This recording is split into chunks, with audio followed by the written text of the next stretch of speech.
I guess we've got this sort of strange balance between betraying yourself to maintain a connection with someone or to not have to open yourself up or whatever. But then if you do that, this person isn't in connection with you, they're in connection with this projection that you just put forward. But then there's also the sense of, well, you need to be discerning, like some things perhaps are best kept for the boys. But as soon as you open that door, the discernment, it becomes a decision, right? You need to make this sort of editorial choice about what is it that I'm going to do, and that can become a very slippery slope.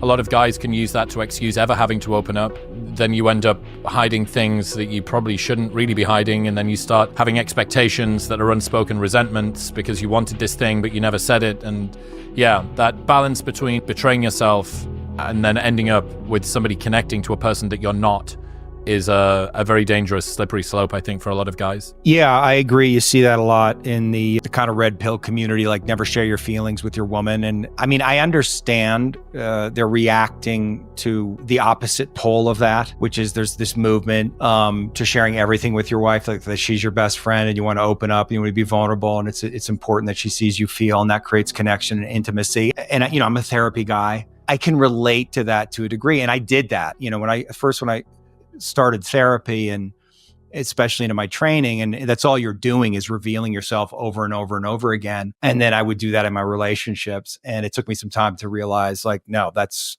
too much.